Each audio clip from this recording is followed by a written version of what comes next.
긍휼이 풍성하시고 사랑과 은혜가 많으신 신실하신 하나님 아버지, 저희를 일주일간 잘 지켜 보호해 주셨다가 저희가 다시 주님하고 약정한 이날에 이 토요일 오후에 다시 하나님의 말씀 앞에 섰습니다. 주님, 주께서 명하신 대로 이 진리의 말씀을 올바로 나누어 공부할 때 주님께서 말씀하신 바대로 부끄럼 당하지 아니하는 일꾼이 되도록 주님 도우시고, 저희가 더욱더 이 하나님의 말씀을 통해 받은 복을 누릴 뿐만 아니라 저희에게 베푸신 그러한 모든 축복들을 저희를 통해서 또 많은 다른 사람들에게 나누어 줄 수 있는 그러한 귀한 도구로 저희가 쓰임받기를 간절히 원합니다. 주님께서 주신 이 귀한 말씀을 다시 한번 감사드리고 두렵고 떨리는 마음으로 올바로 깨닫게 하시되 약속하신 대로 모든 진리 가운데로 인도하게 하셔서 주님 이 말씀을 통해 주께서 이루시고자 하는 귀한 뜻을 이루시기 원합니다.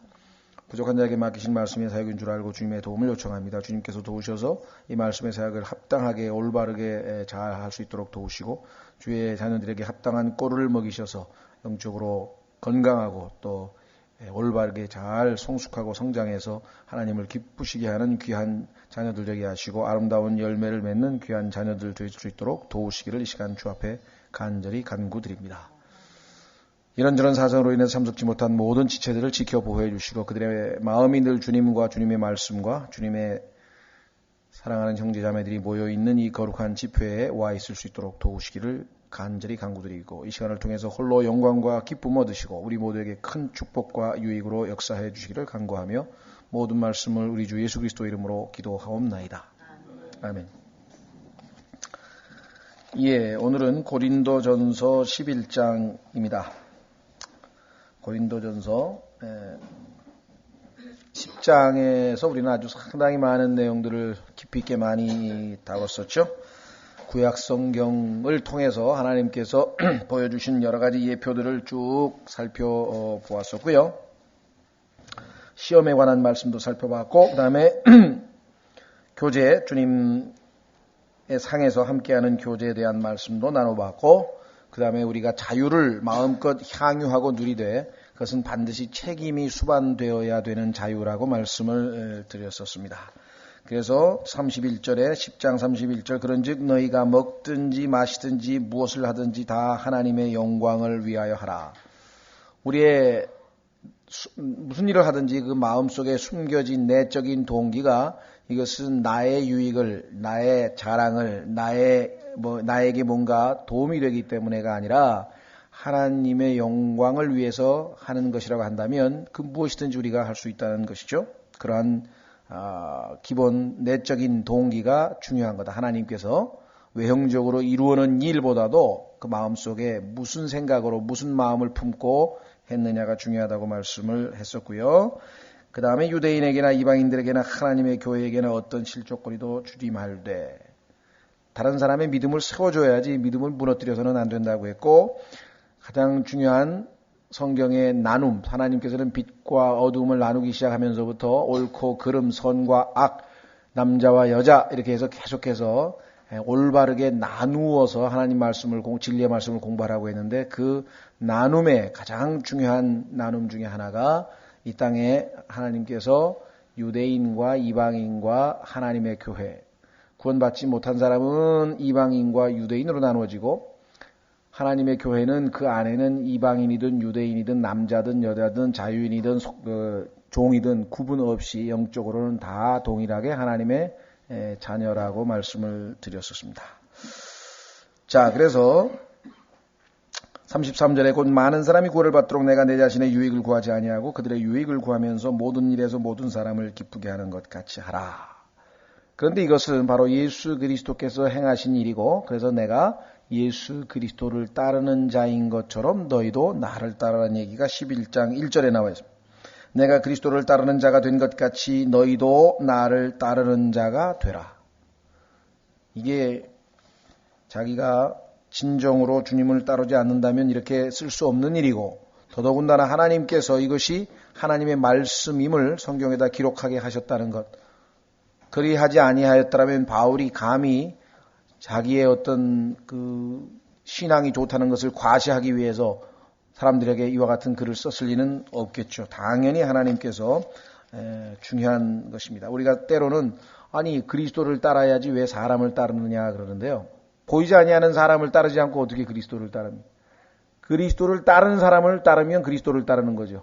그리스도를 따르지 않는 사람을 따르면 그건 그리스도를 따르는 것이 아니. 그렇죠? 아, 나는 엄마 아빠 말 안 들어요. 난 그리스도의 말을 듣지. 아, 난 목사님 말 안 들어요. 난 그리스도의 말을 듣지. 그런 분이 있는데 물론 엄마 아빠가 하나님의 말씀에 어긋나게 하면 그건 본받아서는 당연히 안 되겠죠.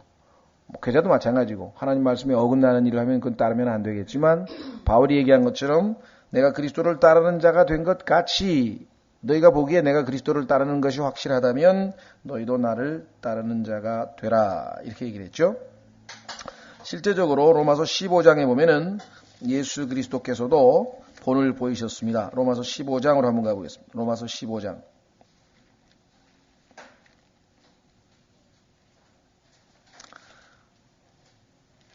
다른 사람을 기쁘게 하는 삶으로 말미암아 얻는 기쁨을 맛보지 못한 사람은 그게 무엇인지 잘 몰라요.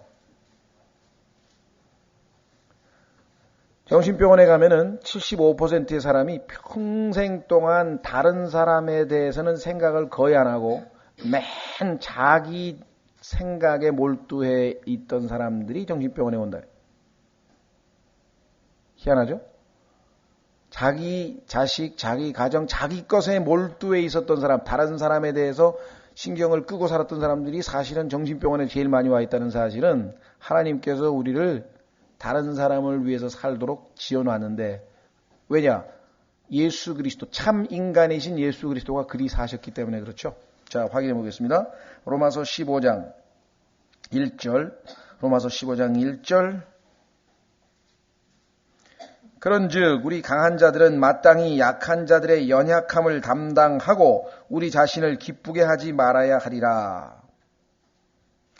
우리 각 사람이 자기 이웃을 기쁘게 하여 그의 유익을 구하고 그가 세워지게 할지니라. 이렇게만 모두가 순종하고 실천한다면 이 말씀에 교회가 문제가 될 게 하나도 없겠죠. 다 다른 사람을 위해서 사는데 티각티각 해야 될 이유가 전혀 없습니다. 자아가 발동되기 때문에, 자기를 내세우기 때문에, 자기 것을 주장하기 때문에 뭔가 문제가 발생하겠죠. 부부간에도 마찬가지. 상대방을 위해서, 상대방의 유익을 위해서 사는데 왜 다툼이 생깁니까? 자기 걸 챙기려다 보니까 문제가 생기는. 3절 기록된 바 주를 모욕한 자들의 모욕이 나를 덮쳤나이다 함과 같이 그리스도께서도 자신을 기쁘게 하지 아니하셨느니라. 하나님을 기쁘시게 하고 다른 사람들을 기쁘시게 하려고 살았던 분이 예수 그리스도셨는데 이러한 예수님을 내가 따르는 자 같이 너희도 나를 따르는 자가 되라. 이것이 바로 고린도전서 11장 1절의 말씀입니다. 따르는 자라고 하는 표현, 이거 중요한데요. followers라고 그랬는데 보통 일반 성경에는 내가 그리스도를 본받는 것처럼 너희도 나를 본받는 자가 되라 아마 이렇게 돼 있을 거예요. 본받는다는 말이 어떤 의미에서는 조심스럽습니다. 왜냐하면은 영어로는 이 본받는다고 하는 말을 imitation이라 그래요. 그래서 우리말로는 그리스도를 본받아라고 하는 이 책이 있습니다. 그리스도를 본받아라고 하는 책은 토마스 아켐페스라고 하는 중세 12세기인가 13세기 때 아주 중세에 상당히 아주 그래도 영성이 깊은 어떤 사람이 쓴 책인데, 그죠? 그 책의 영어의 제목이 보면 The Imitation of Jesus Christ예요. Imitation of Christ. 그리스도를 흉내낸다는 거죠. Imitation이라고 하는 것은. 근데 그게 실제적으로 어떤 뉘앙스를 갖느냐면 우리 일상사회에서 사용하는 것처럼 그렇게 좋은 이미지가 아니에요. imitation이란 말이.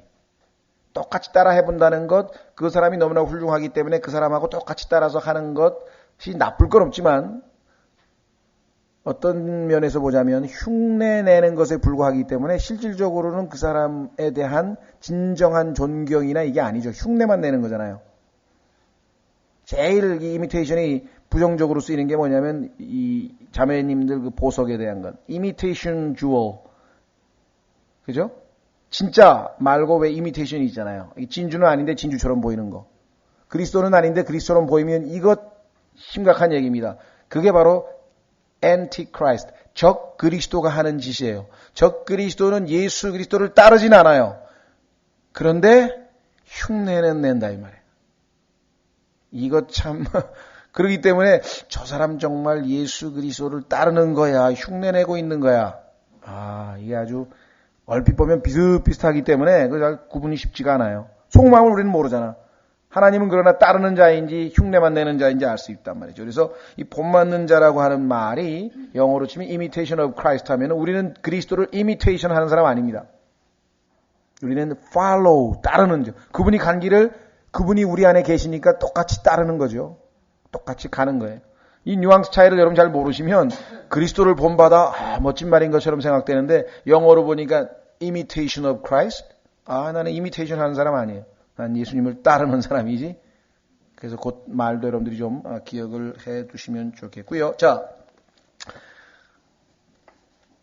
바울이 고린도 교회의 다른 여러 성도들보다 특별히 더 많은 구원을 받았느냐? 이런 바울은 구원의 정도가 다른 사람보다 훨씬 더 수준이 높으냐? 아니에요. 구원이라고 하는 건 다 똑같아요.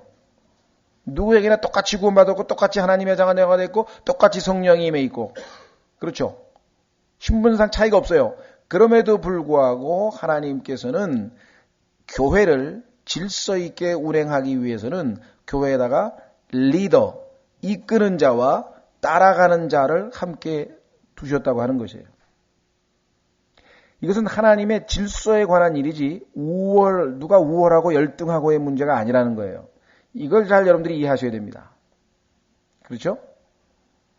자, 그래서 그 문제에 대한 이야기가 오늘 공부하려고 하는 이야기에도 역시 적용이 되는데, 자, 교회 안에서 나를 따르는 자가 되라. 내가 그리스도를 따랐기 때문에. 그러면서 내가 너희들에게 전해진 규례들이 있는데 그 규례들을 좀 잘 지켰으면 좋겠는데 보니까 잘 지키고 있어요. 고린도 사람들이 비교적. 그래서 칭찬을 하고 있습니다. 그런데 지키지 못하고 있는 것도 있어. 그것이 뭔고 하니 교회 안에서 남자가 해야 될 역할과 여자가 해야 될 역할이 있는데 그게 지금 막 뒤죽박죽이 되면서 뭔가 무질서가 지금 막 교회 안에 생겨나고 있는 상황이 됐다 이 말. 특히 방언하는데 여자들이 방언한다든가 또 주에 만찬하는데 기도할 때 막 여자들이 머리에 이 긴 머리 쓰는 거 있죠. 머리를 길게 해서 가리지 않은 채로 일어나서 기도를 한다든가 예언을 한다든가 이런 일들이 지금 이 고린도 교회 안에 발생했기 때문에 1차적으로 자기가 하나님께서 질서 안에서 교회의 질서 안에서 세운 리더라고 하는 것, 내가 앞장 가면 너희는 내가 예수님을 따르는 것처럼 따르는 자가 되라고 이야기를 했고 그 다음에 잘하고 있는 것 칭찬을 하고 있습니다. 2절 보십시오. 형제들아 너희가 모든 일에서 나를 기억하고 내가 모든 일에서 내가 어떻게 했는지 다 기억하고 있구나. 또 내가 너희에게 규례들을 전해준 대로 그것들을 지킴으로. 자, 규례들이라고 하는 것은 1차적으로는 침례겠죠. 2차적으로는 주의 만찬. 침례와 주의 만찬이라고 하는 이 두 가지 규례가 신약교회에 주어진 것인데 그 이외에도 사도행전에 보면은 짐승의 우상에게 우상 숭배를 하지 말라든가 그 다음에 고기를 핏째 먹지 말라든가 그렇죠? 목을 매서 죽인 고기는 짐승은 먹지 말라든가 등등등 교회에 아주 긍정적인 전통들이 있었어요. 좋은 전통들. 자, 성경에서 전통들이라고 했을 때는 하나님의 말씀 대신에 유대인들이 자기 조상들의 전통을 내세워서 하나님의 말씀을 묵살하거나 거부해버리는 경우가 있었죠.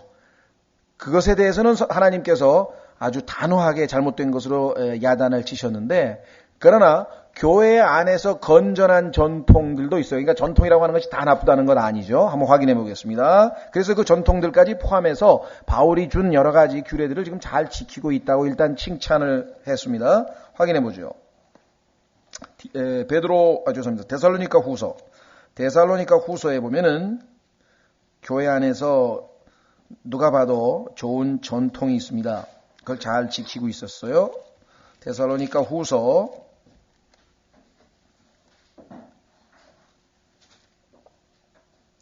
2장 15절, 데살로니가 후서 2장 15절.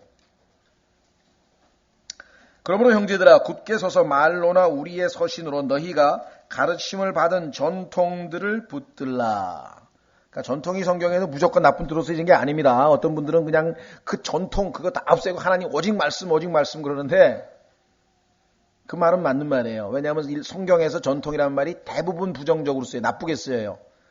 그러나 좋은 전통도 있다고 하는 사실을 잊지 마시기 바랍니다. 자, 3장에도 있습니다. 16절. 3장 6절 죄송합니다. 데살로니가 후서 3장 6절. 데살로니가 3장 6절. 이제 형제들아 우리 주 예수 그리스도의 이름으로 우리가 너희에게 명하노니 너희는 질서 없이 걷고, 자 여기 나와 있죠. 질서 없이라고 하는 말 나왔죠. 중요합니다. 왜? 고린도전서에도 지금 질서 없는 일이 발생했기 때문에 지금 지적하고 있는 거죠. 질서 없이 걷고 우리에게서 받은 전통대로 걷지 아니하는 모든 형제에게서 떠나라. 너희가 어떻게 우리를 따라야 할지 너희 스스로 아느니라. 우리가 너희 가운데에서 질서 없이 행하지 아니하고 누구의 빵이든 거저 먹지 아니하며 너희 가운데 아무에게도 폐를 끼치지 아니하였고 수고와 해산의 고통 속에서 밤낮으로 일하였나니. 본을 보였다 이 말이에요. 열심히 일해서 생활하는 그러한 본을 보였다.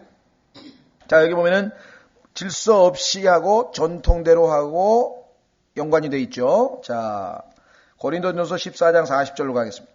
고린도전서 14장 40절. 고린도 교회에서 일어난 무질서에 대해서 고린도전서 14장 40절 은사에 대한 마무리 발언을 하면서 이렇게 나와 있어요. 고린도전서 14장 40절 모든 것을 품위 있고 질서 있게 행할지니라. 자, 왜 그런가? 14장 33절로 가보세요. 왜 모든 것을 품위 있고 질서 있게 해야 되느냐? 그리스도인들은 보니까 일처리가 참 품위 있고 질서 있더라. 이래야 되는데 엉망진창이더라. 이러면 이제 문제 생기는 거예요. 고린도전서 14장 33절 성도들의 모든 교회에서처럼 하나님은 혼란의 창시자가 아니요. 혼란의 창시자가 아니면 어떤 거의 창시자입니까? 질서의 창시자죠. 하나님은 혼란의 창시자가 아니라 질서의 창시자랍니다. 그렇죠? 하나님은 혼란의 창시자가 아니고 질서의 창시자다. 화평의 창시자. 여기 나와 있네. 화평의 창시자.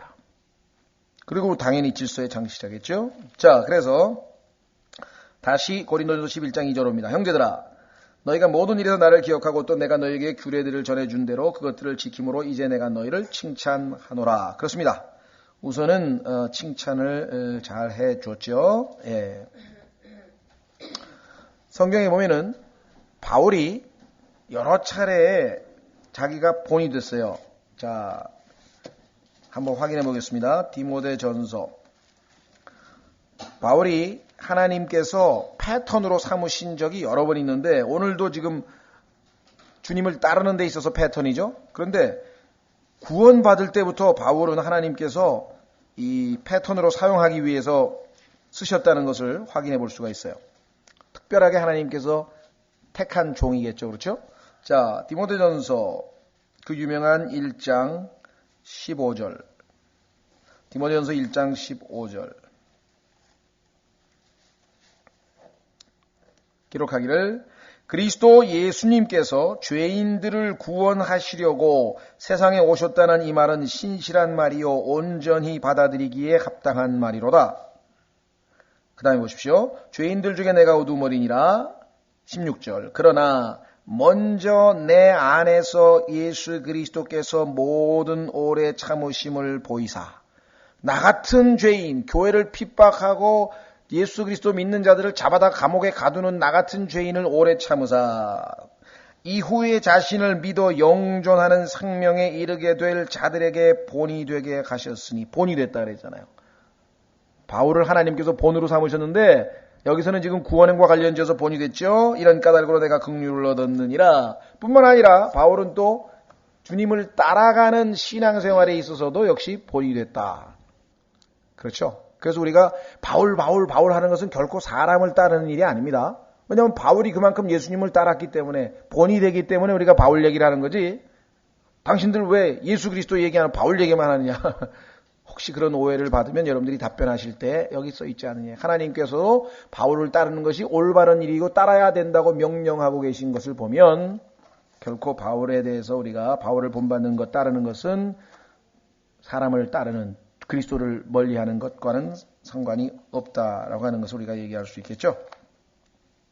자, 이제 오늘의 주제네요.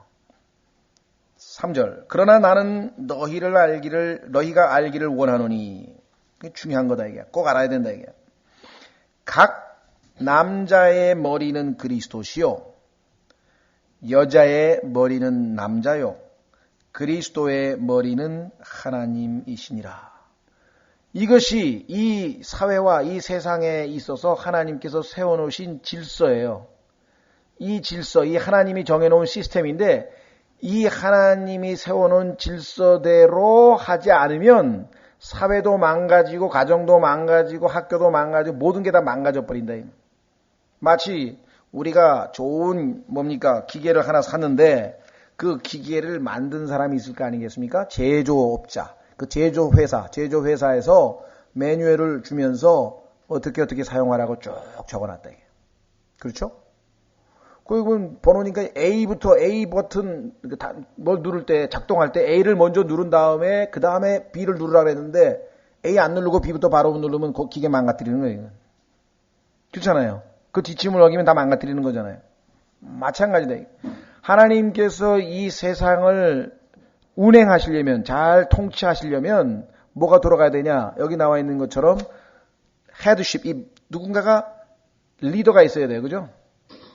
지시하는 사람이 있어야 되고 따라가는 사람이 있어야 돼요. 그런데 제일 처음에 맨 누가 있느냐? 하나님이 계셔요. 그 다음에 예수 그리스도가 계셔요. 그런데 예수 그리스도와 하나님은 하나님이 우월하고 아버지가 우월하고 아들이신 예수님이 그럼 열등하냐? 성경이 그렇게 돼 있지 않아요. 동등하다고 돼 있어요. 아버지와 나는 동등하다. 똑같다 그랬. 나를 본 자는 아버지를 본 자라 그랬. 그렇죠? 자신이 하나님의 형상으로 계심으로 하나님이라 일컫는 것이 강탈이라고 생각하시지 않았다고 빌립보서 2장 7절에 우리 지난번에 공부했죠. 그렇죠? 하늘에 증거하시는 이가 세 분인데 그 다음에 뭐야? 아버지와 말씀과 성령, 이 세 분이 하나라 그랬다. 그러면 결코 아들 하나님이 아버지 하나님과 비교해 봤을 때 열등한 분이냐? 전혀 그렇지 않아요. 그러나 하나님께서 세워놓으신 이 질서를 따라서 하나님의 뜻이 성취되도록 예수 그리스도께서 자발적으로 인간의 몸을 입고 이 땅에 오셔서 아들로, 이 땅에 육신을 입고 계신 아들로 계실 때에 항상 하나님께 순종하고 하나님께 기도하고 하나님께서 시키시는 그 일을 했다라고 하는 것이죠. 그렇죠. 자, 따라서 우리는 열등하고 우등하고 어떤 그런 우열의 차이가 아니라고 하는 것을 알고 이것은 질서에 관한 것이다.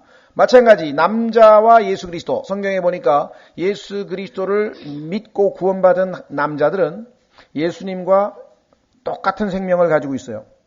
예수님께서 부활하신 다음에 그 생명을 우리에게 주셨기 때문에 우리도 똑같은 생명을 가지고 있고 예수님께서 하나님의 아들이시면 우리도 하나님의 아들이라. 영원히 그분과 함께 통치할 자들이라. 그렇죠? 그러나 이 땅에서 예수 그리스도는 그의 신부된 교회의 머리가 되시고, 그렇죠? 이 땅에 구원받은 남자의 머리가 되시기 때문에 우리가 하나님이 정해놓으신 그 질서에 따라서 모든 남자는 그리스도에게 그분을 머리로 삼고 그분에게 지시를 받고 그분에게 인도함을 받고 그분의 명령에 순종하고 이렇게 되어 있다. 그 다음에 마지막 질서 하나 더 있어요. 근데 여기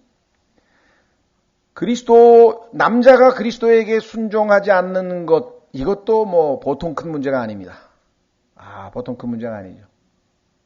그런데 한 가지 더 문제가 있어요. 그것은 뭐냐면 여자의 머리는 남자라 그랬는데 이거는 이제 이 세상에서는 더 이상 말이 안 돼.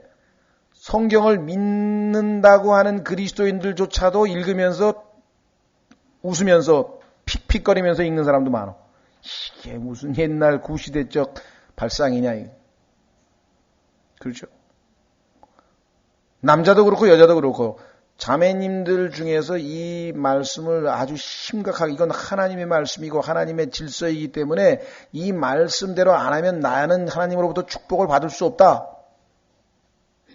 그렇게 아주 진지하고 아주 이 올바른 자세로 이 말씀을 대하는 사람은 그렇게 흔치가 않아요. 고린도 교회도 마찬가지였어요. 이걸 안 지켰기 때문에 고린도 교회 안에서 무질서가 발생했고 모든 이 교회 안에 복잡한 문제들이 많이 생겨났다고 하는 거예요. 그래서 아마 그 레스터 롤로프인가요? 아주 유명한 훌륭한 그리스도인 목사 한 분 계셨는데 제일 지금 이제 여자, 남자, 그리스도, 하나님. 이게 지금 하나님께서 세워놓은 어떤 질서예요. 우열과는 상관이 없는 거라 그러죠. 근데 이것이 지금 이 사회에서 전혀 먹혀 들어가지 않기 때문에 하나님이 운영하고자 하는 이 세상의 모든 세상이 전혀 지금 운영이 제대로 돌아가질 않아요. 아까 기계가 망가진 것처럼 모든 게 다 망가져 버렸다. 도대체 이 질서를 하나님이 시키는 대로 하는 사람이 아주 극소수예요. 거의 드물다. 그렇죠? 구원받은 남자가 몇 명일까 한번 생각해 보세요. 구원 안 받은 사람이 그리스도를 머리로 삼는다고 하는 건 뭐 생각지도 뭐 많고, 그건 뭐 그리스도가 아니라 그자도 모르죠. 그런데 구원받은 그리스도인들, 남자들 중에서 그리스도를 머리로 하고 진정으로 그리스도께서 지시하는 것에 절대적으로 순종하는 사람이 얼마나 되며, 더 나아가서, 그죠? 세상 여자들은 말할 것도 없고, 세상에서는 지금 뭐 있잖아요. 뭐 강 큰 남자니, 뭐 하여간 다 여자가 우위에 있지, 남자가 뭐 그런 거 거의 없죠. 오늘날 이 세상에서는. 그런데 그리스도인들 자매들 중에서도 이 말씀을 심각하게 받아들이는 사람이 그렇게 많지가 않다는 데에 문제의 심각성이 있다는 것이죠. 그런데 이와 같은 질서가 마지막으로 무너지게 되면 맨 마지막에 이 땅에는 어떤 일이 벌어지는가 한번 보십시오. 이사야서 3장 12절로 가보겠습니다. 이사야서 3장 12절에 가면은 하나님께서 이 땅이 이제 어떠한 일이 벌어지는가. 이사야서 3장 12절.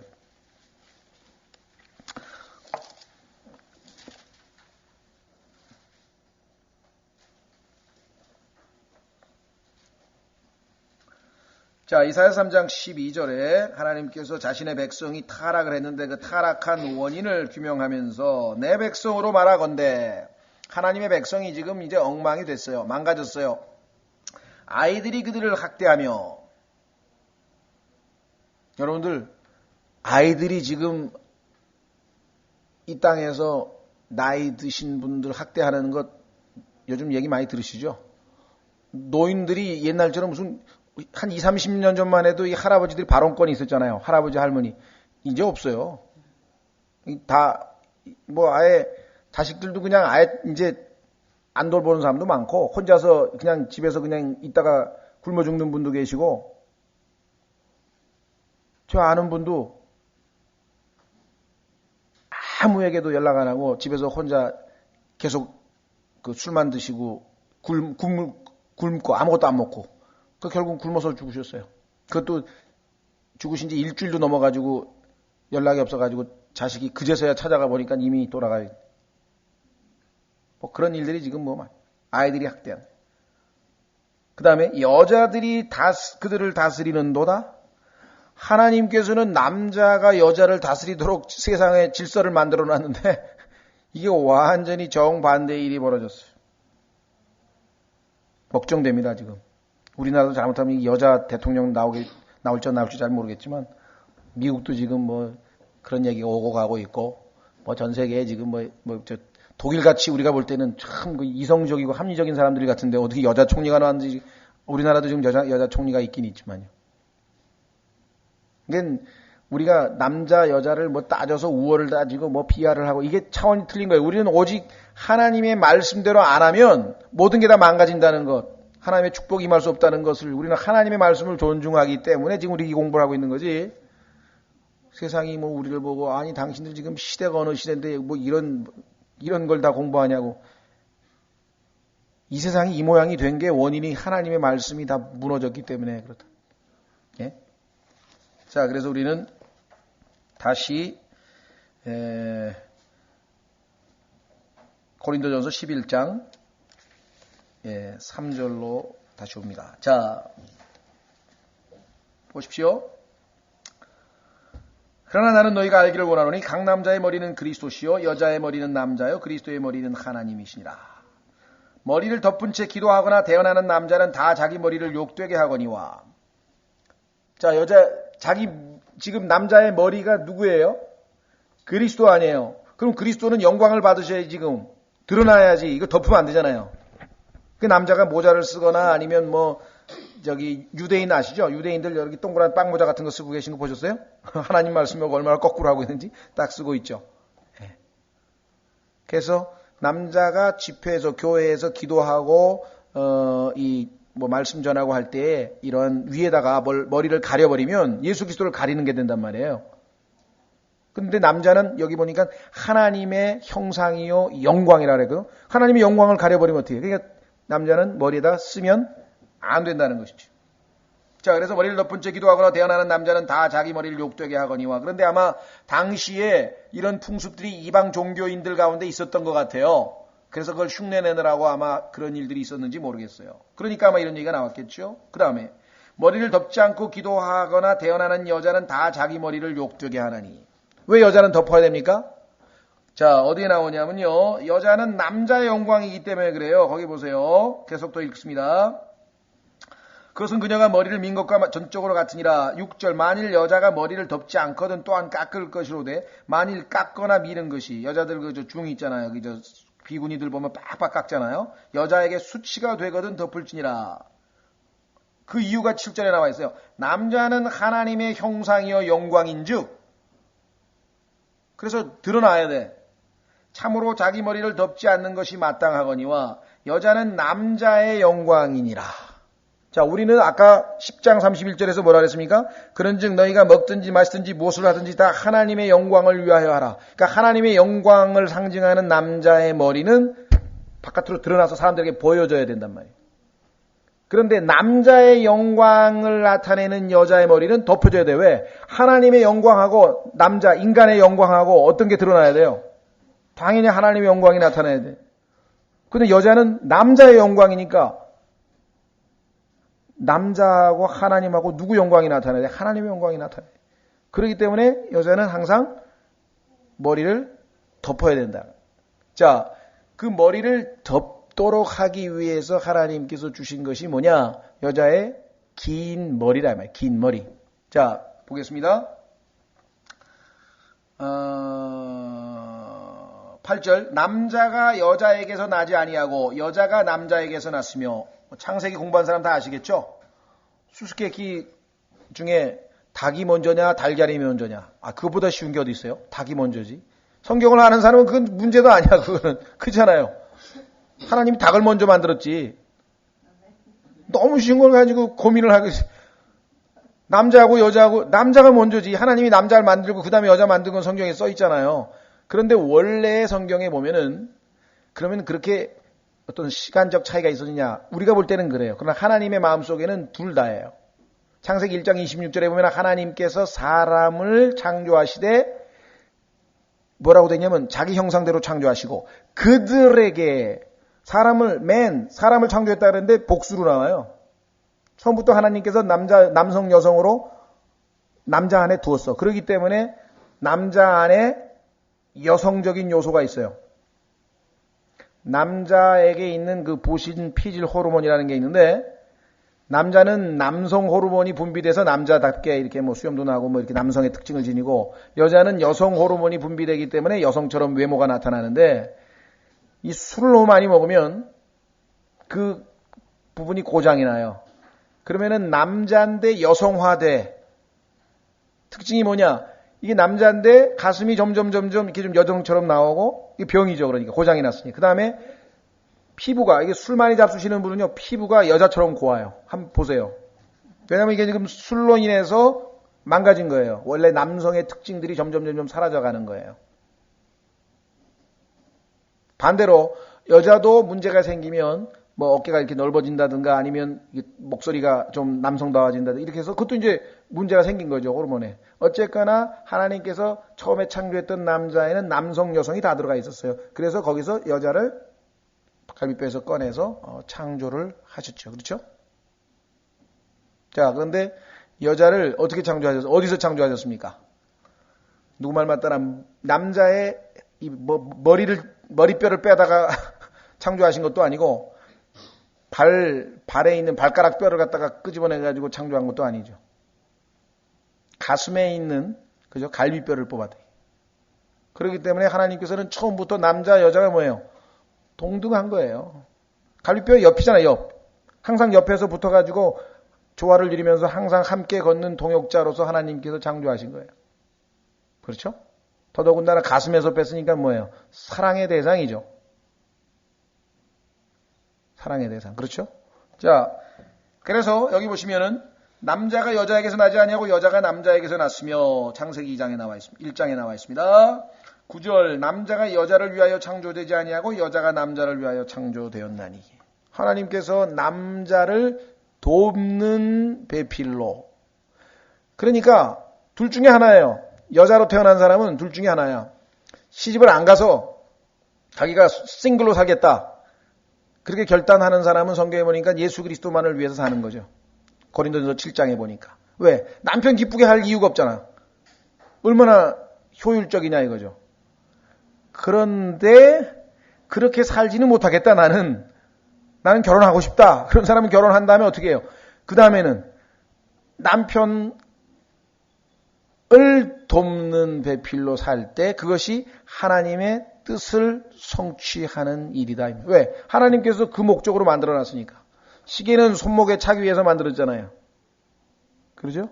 근데 러시아의 소련군이 6.25 때 내려와가지고 시계 뺏어가지고 그 사람들은 평생 시계를 못 봤나 봐. 소련 군인들이. 이게 뭔가 싶어가지고 워카에다가 찼다고. 그게 무슨 장식품인 줄 알고 군화에다가 막 5개씩 줄줄이 왜? 다 뺏었으니까. 강제로 뺏어가지고 군화에다가 이 시계를 갖다가 몇 개씩 차고 다녔다니까요. 그럼 시계를 만든 목적이 발에다 차려고 한 겁니까? 그건 아니죠. 마찬가지. 하나님께서 여자를 창조한 목적은 남자를 돕기 위해서 창조했는데 그게 아니야. 나는 self-realization, 나는 자수성가를 해서 내 자아를 실현해가지고 이 세상에서 그냥 최고로 유명한 여자가 돼가지고 한번 날려보겠다. 뭐 요즘에 그 번역을 했던 정지영 씨인가 뭐 이런 사람들. 스타가 한번 돼보겠다. 스타가. 한번 날려보겠다. 뭐 아주 그냥 이게 완전히 지금 속된 말로 아주 비참한 인생을 사는 거예요. 왜? 하나님이 만들어 놓은 게 그 유명해서 난리라고 만든 게 아닌데. Help me. 돕는 배필로. 그러니까 그 돕는 역할을 할 때 하나님께서 축복을 주실 수 있고 하나님이 만드신 본래 목적대로 잘 쓰임을 받아서 나중에 그리스도의 심판석에 갔을 때 잘했다고 훌륭한 종이라고 신실한 종이라고 칭찬받을 수가 있는 건데. 그러니 세상 여자들이 행복의 길을 놓치고 있고 이게 지금 정말 영적으로 완전한 암흑시대에 사는 거예요. 네, 무슨 요즘에 뜨는 여자들 있잖아요. HP인가요? HP 회사에 무슨 여자 CEO 나오고 우리나라도 보면 지금 막 유명한 여자들 많아요. 막 그 사람들 지금 다 방송에 나와가지고 강의하는 거 보면 얼마나 똑똑한지. 이야 정말 그 강의 내용만 들으면요 아주 감탄을 멈추지 못해요 내가. 정말 아주 뛰어나구나. 그런데 불행하구나. 하나님의 하라는 일을 엉뚱한 일 하고 있으니까 얼마나 불행하냐. 예? 10절 이런 까닭에 여자는 천사들로 인하여 마땅히 자기 머리 위에 권능을 두어야 하느니라. 이 10절이 좀 어려운 말씀인데요. 이게 무슨 말입니까? 이런 까닭에 여자는 천사들로 인하여 마땅히 자기 머리 위에 권능을 두어야 하느니라. 자, 하나님께서 정해놓은 질서가 여자는 남자가 머리니까 순종하라고 했는데 자, 두 가지입니다. 일반적으로 사회적으로도 여자가 남자에게 해야 돼요. 그러니까 학교에서도 보통 옛날에 보면은 남자애가 반장하고 여자애가 부반장하고 이게 하나님이 정하신 질서예요. 근데 그게 아닌 경우가 지금 점점 많아진다 이 말이에요. 그렇죠. 부부간에도 마찬가지. 부부간에는 어떻게 됩니까? 남편이 머리고 아내가 부. 그렇죠. 그 순서, 그 질서대로 움직여야 돼요. 그러니까 가정과 교회에서 그 다음에 사회에서 모든 면에서 하나님께서 여자의 머리는 남자. 그렇죠? 남자의 머리는 그리스도. 그리스도의 머리는 하나님. 이 질서가 잘 유지되면 하나님께서 얼마든지 축복하실 수 있다. 그런데 여자가 만약에 남자에게 순종하지 아니하고 그렇게 이 세상에서 살았는데 구원받은 여자인데 자 고린도전서 6장 3절에 우리가 배울 때 나중에 우리 그리스도인들이 하나님의 아들들이 천사들을 심판하게 돼 있다 그랬어요. 그렇죠. 그런데 그 천사들은 누구냐면 하나님께 불순종하고 반역을 했던 자들이었어요. 그렇죠? 타락한 하나님의 아들들, 천사들이란 말이에요. 창세기 6장에. 그러면 그 타락한 하나님의 아들들인 천사들을 이제 구원받은 하나님의 아들들인 신약의 그리스도인들이 심판할 텐데 그때 하나님의 질서대로 남자에게 순종하지 아니한 여자의 경우에는 천사들을 심판할 때 어떻게 되겠냐 이 말이에요. 천사들이 저 여자도 순종 안 했는데 왜 나만 심판하니? 그러게 나오죠. 천사들로 인하여 천사들은 나중에 심판할 자이기 때문에 마땅히 자기 머리 위에 권능을 두어야 하더니라. 그 남자의 권위 아래에 있어야 봐라. 나도 권위 아래 남편에게 순종했는데 너는 하나님께 반역을 했으니까 당연히 심판받아야지. 그렇죠? 하나님께서 고린도전서 6장 3절을 통해서 또 과거에 타락했던 그 천사들에 대해서 읽어보면은 쉽게 이 말씀이 그리 어려운 말씀이 아니라는 것을 우리가 알 수 있겠죠? 그렇죠? 천사들을 이제 불못으로 던져줘라 하고 심판하는데 만약에 그 여자가 남편에게 순종하지 않았던 여자였으면 어떻게 되냐 이 말이에요. 자, 그 다음에 11절로 갑니다. 그럼에도 불구하고 주 안에서는 여자 없이 남자만 있지 아니하고 남자 없이 여자만 있지 아니하니. 자, 왜 그렇습니까? 하나님께서 처음에 남자의 갈비뼈로 여자를 만들었지만 그 다음엔 어떻게 돼 있어요? 여자로부터 남자가 태어나게 만들어 놓으셨잖아요. 그렇죠? 거기 나와 있잖아요. 보세요. 11절 그럼에도 주 안에서는 여자 없이 남자만 있지 아니하고 남자 없이 여자만 있지 아니하니 여자가 남자에게서 난 것 같이 남자도 또한 여자로 말미암아 낳느니라. 그렇죠. 우월의 관계가 아닙니다. 질서의 관계예요. 그러나 모든 것이 하나님에게서 낳느니라. 너희는 스스로 판단하라. 여자가 덥지 않은 자 하나님께 기도하는 것이 마땅하냐? 합당하냐? 결론적으로 아니라 이 말이죠. 만일 남자가 긴 머리를 가지면 그것이 그에게 수치가 되는 것을 본성 그 자체도 너에게 가르치지 아니하느냐. 그러니까 요즘에는요. 본성적인 것, 원래 하나님께서 인간을 만들어 놓으면 안 가르쳐줘도 본성적으로 자동적으로 남자가 머리가 길면 그게 창피한 거예요. 근데 이번에 월드컵 보셨어요? 난 머리 짧은 선수 몇 명 못 봤네. 그냥 전부 다들 그냥 예? 그건 지금 표현이 좀 죄송합니다만 짐승간도 못한 거예요. 왜? 짐승은 본성대로 움직이거든. 짐승은 하나님이 주신 본성대로 움직여요. 지멋대로 막 본성을 어겨가면서 움직이질 않아요. 그렇죠? 그런데 인간은 하나님이 주신 본성마저도 거슬러서 행동을 하고 완전히 이게 반역의 영이 들어가가지고서요. 불순종하는 자의 영이 우리 믿지 않는 자 안에서 지금 역사하고 있다고 에베소서 2장에 얘기했잖아요. 그죠?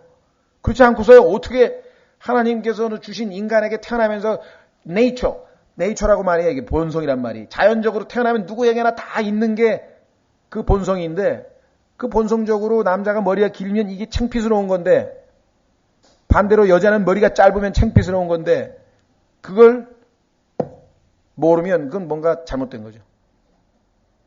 그것이 그에게 수치가 되는 것을 본성 그 자체도 너에게 가르치지 아니하느냐? 그러나 여자가 긴 머리를 가지면 그것이 그녀에게 영광이 되나니.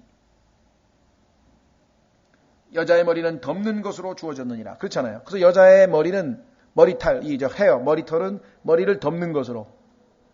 머리하고 머리털하고 좀 차이가 있는데 머리를 덮기 위해서 머리털을 하나님께서 주셨기 때문에 길게 해서 머리를 덮어야 된다.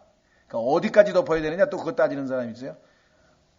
각자 알아서 해야지. 성경에 뭐 어디까지 덮으란 말이 있나요? 자기가 볼 때 남자인지 여자인지 딱 구분이 가면 되겠죠. 그 다음에 16절. 그러나 어떤 사람이 논쟁하려 할지라도 우리에게나 하나님의 교회들에는 그런 풍습이 없느니라. 어떤 사람이 이제 논쟁을 하려고 뭐 얼만큼 덮어야 되느냐, 뭐 얼만큼 길어야 되느냐, 뭐 이런 논쟁을 하려고 하는 모양인데 우리에게는 그런 논쟁하는 풍습이 교회는 없다 이게. 하나님께서 말씀한 대로 아까 얘기했잖아요. 여기 지금 보면은 수치가 되는데 6절에 보니까 깎을 것이거나 깎거나 미는 것이 여자에게 수치가 되거든 덮을지니라. 얼마만큼 덮을지는 자기가 알아서 하면 되지. 그거 가지고 여기서 지금 교회는 그런 논쟁하는 관습이 없다 이게야. 머리가 너무 짧은데요. 그 정도 가지고는 긴 머리라고 할 수 없는데요. 남자 머리도 어디까지 해야 짧다고 할까요? 그런 건 논쟁할 게 없다 이게야. 자기가 봤을 때 하나님 앞에 봤을 때 나는 남자로서 본성이 줄 만큼 나는 아무런 수치스럽지 않다. 그럼 됐다 이 말이에요. 자, 그래서 오늘 우리가 공부하려고 하는 것이 바로 여기까지인데, 자, 이제 구체적으로 조금 더 이제 자세하게 이것저것 좀 살펴봐야 되겠네요. 핵심적인 주제는 뭐냐? 머리됨이에요. 자, 우리는 이제 그리스도께서 교회의 머리됨. 이거 중요한 주제죠. 그렇죠? 네. 아주 중요한 주제입니다. 그래서 그것이 가정에서 남편과 아내의 머리됨, 남편이 아내의 머리됨이라고 하는 것을 성경에서 입증하고 있죠. 그 에베소서에서. 그렇죠? 예. 자, 그래서 이 두 가지를 한번 확인해 보겠습니다. 여기 지금 살펴봤고요. 고린도전서 11장 3절에 남자가 여자의 머리 됐다. 그 다음에 남편과 아내와의 관계 한번 확인해 보겠습니다. 에베소서 5장.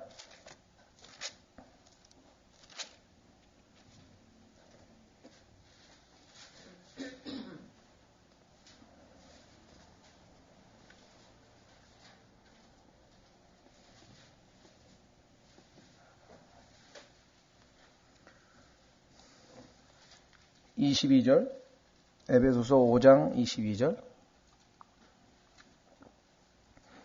아내들아 너희 남편에게 복종하기를 주께 하듯 하라. 남편이 아내의 머리 됨이 그리스도께서 교회의 머리 되심과 같나니 그분은 그 몸의 구원자시니라. 자, 그래서 그리스도가 교회의 머리 되심, 그리스도가 남자의 머리 되심, 남자가 여자의 머리 됨, 그 다음에 남편이 아내의 머리 됨. 이것이 다 지금 하나님이 세워놓으신 영적인 질서다 이 말이죠.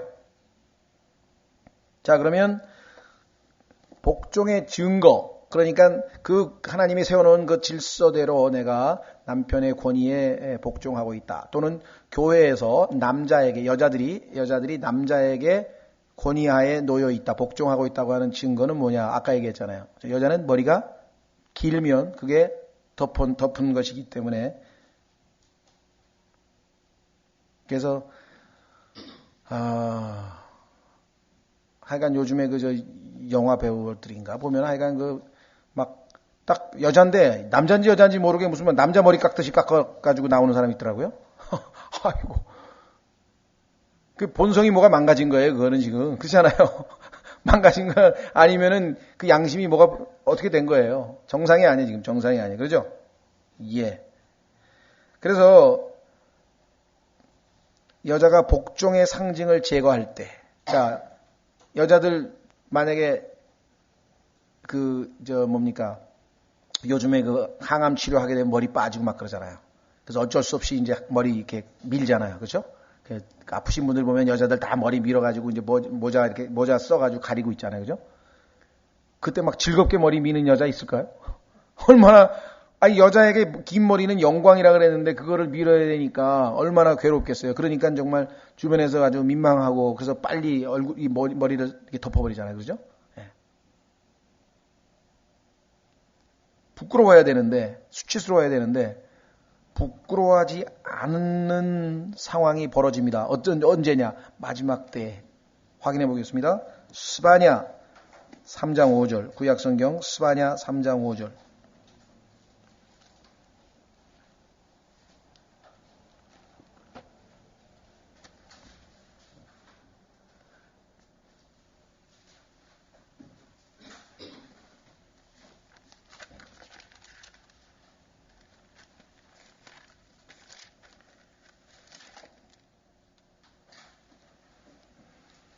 자, 스바냐 3장 5절에 의로운 주는 그것의 한가운데 거하며 불법을 행하지 아니하고 아침마다 자신의 공의를 가져와 빛에 이르게 하며 쇠하지 아니하거늘. 그 다음에 나와 있네요. 불의한 자는 수치를 알지 못하는도다.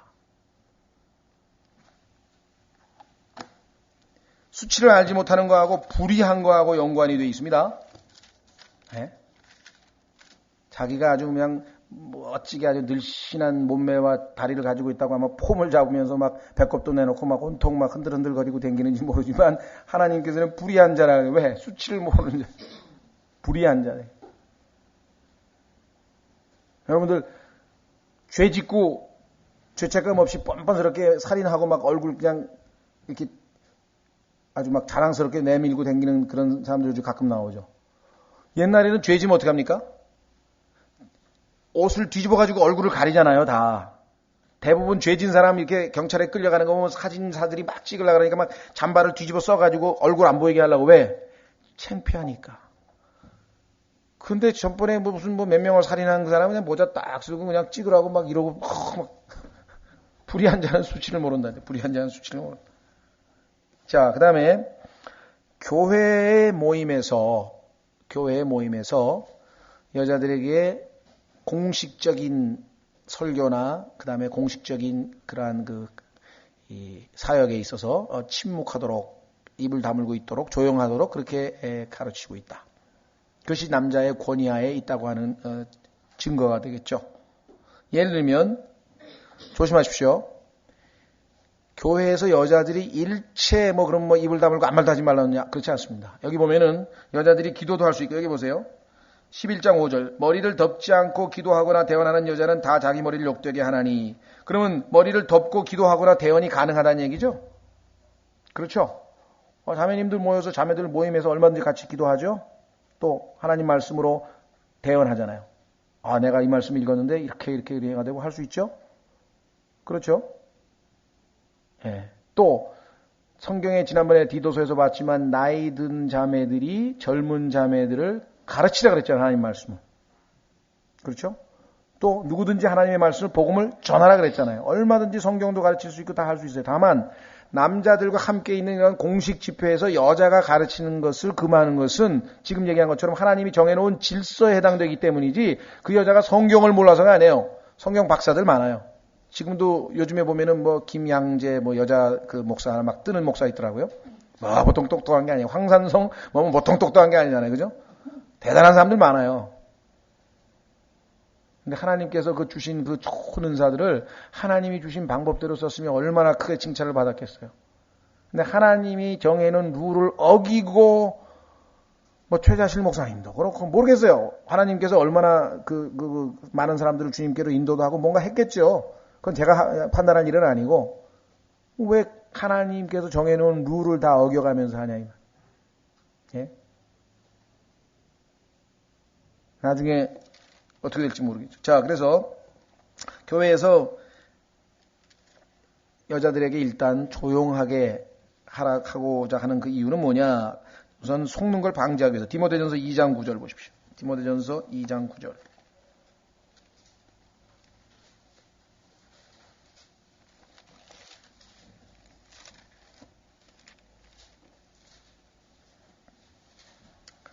디모데전서 2장 8절에 보면은 남자 여자 이야기를. 지금 고린도전서에는요. 남자 여자 계속 남자 여자 이야기가 나와요. 그러니까 이게 하나님께서 세워놓은 질서 가운데 엄청 중요한 거예요. 왜? 보세요. 하나님이 계시고 인간이 있고 사탄이 있어요.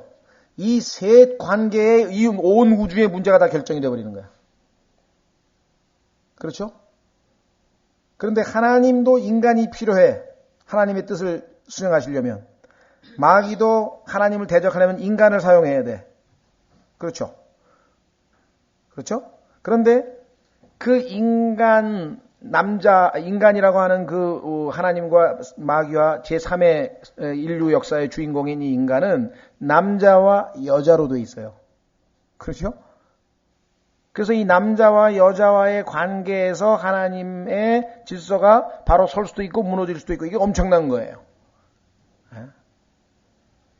남자, 여자. 자, 디모데전서 2장 8절. 그러므로 나는 모든 곳에서 남자들이 진노하거나 의심하지 않고 거룩한 손을 들어 기도하기를 원하노라. 남자가 해야 될 일이 나와 있어요. 그럼 여자가 해야 될 일은 뭐냐? 교회에서. 디모데전서는 목회서신이라고도 일반적으로 얘기하지만 더 넓은 의미에서는 교회 생활서신이라고 그랬는데 교회 생활하는데 남자는 기도, 그 다음에 여자는 또 이런 식으로 여자들도 단정한 옷으로 자기를 꾸미되. 글쎄요. 제가 단정한 옷이 얼마만큼 어느 정도 입어야 단정한 옷인지 전 성경에 안 나와 있으니까 그건 각자 알아서 해야 될 일이지만 그렇죠? 제가 볼 때는 조금만 분별력이 있으면 단정한 옷인지 아닌지 금방 알 수 있을 것 같은데 도대체 제가 보기에는 이 젊은 자매들은 그런 분별력이 없는 것 같아. 교회 당기는 자매나 교회 안 당기는 자매나 보면 옷차림이 똑같아. 그럼 이게 뭐가 문제가 있어도 있는 거 아닙니까? 네? 근데 그거를 구체적으로 얘기해서 지금 입은 게 안 된다고 얘기할 수도 없는 거고. 그렇잖아요. 그건 정말 하나님 말씀에 비춰봐서 자기가 볼 때 세상 사람들이 입는 옷과 뭔가 그렇죠? 맑은 정신으로 얌전하게 요즘엔 얌전하면은 여자가 바보 취급당하죠. 요즘 세상에 무슨 얌전해. 얌전하다는 영어 단어는요. 부끄러움 타는 거예요. 수줍음을 타는 모습. shamefacedness. 요즘에 여자 그러면 어디 가서 사회생활도 못해. 그죠? 술도 먹을 줄 알아야 하고 남자들하고 딱 뭐 춤도 잘 춰야 되고 뭐든지. 천만의 말씀. 여자를 만든 하나님은 절대 그게 아니에요. 여자의 미덕은 뭐냐? 부끄러워하고 수줍음을 타고 예? 그래서 이삭이 나타나니까 어떻게 했어요? 리브가가 얼굴을 덮었잖아요. 베일로 가렸잖아요. 예? 그죠? 자기 얼굴 나타나면 안 되니까 다 가려버렸잖아요.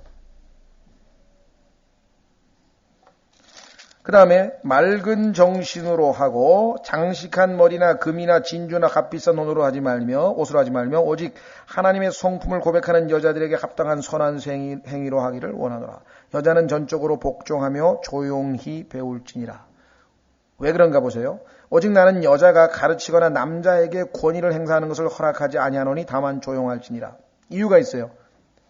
남자가 우월하기 때문에 아니에요. 하나님이 정해놓은 질서 때문에 나오잖아요. 13절. 이는 아담이 먼저 지어지고 그 뒤에 이브가 지어졌으며 또한 아담이 속지 아니하고 여자가 속아 범죄 가운데 있었기 때문이라.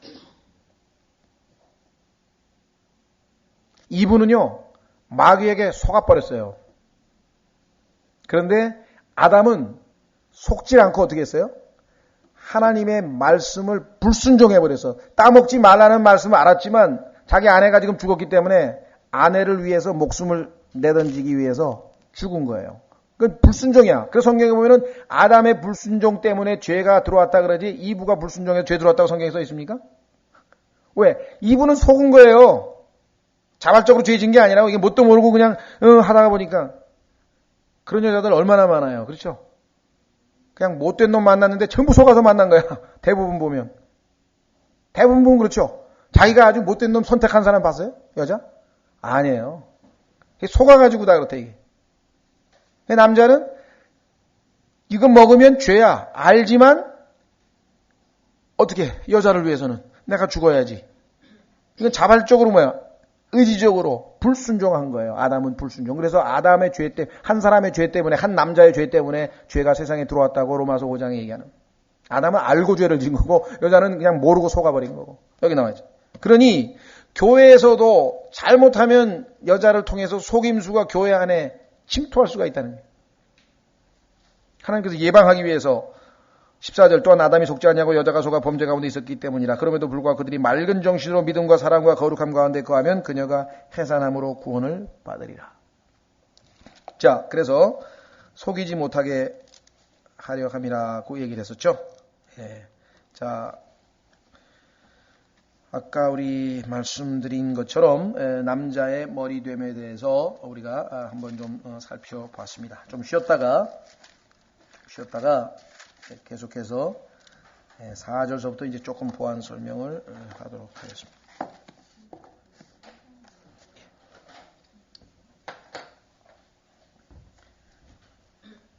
뒤에들